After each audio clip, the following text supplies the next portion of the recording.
Crois-tu en la liberté? Déjà, avant toute chose, il faut que tu définisses le mot liberté afin de répondre à la question. Si tu ne définis pas le mot, tu ne peux pas y répondre. La liberté, on pourrait dire que c'est la capacité de choisir ce que l'on veut, le chemin que l'on veut emprunter, les actions que l'on veut faire, etc.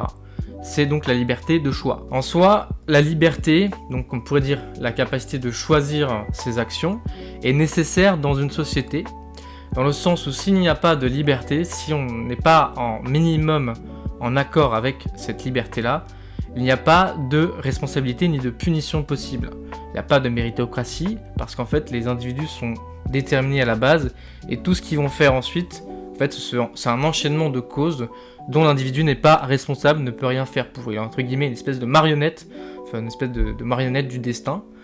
Donc, en fait, tout le système de la justice s'effondre. À partir du moment où on croit pas en la liberté, par exemple, comme Spinoza, si on lit Spinoza dans le texte, il dit que les humains ignorent les causes qui les déterminent et c'est pour ça qu'ils se croient libres.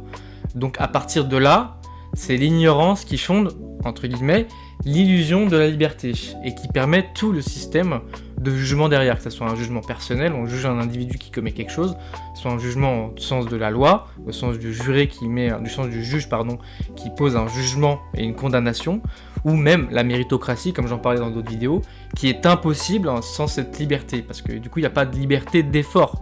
L'effort quelque part n'existe que par rapport à une capacité à fournir cet effort-là, et surtout par rapport au résultat. C'est le résultat de l'effort qui est récompensé, et non pas l'effort en lui-même, parce que l'échelle des efforts, comment on évalue qu'un individu fait plus d'efforts qu'un autre, c'est impossible.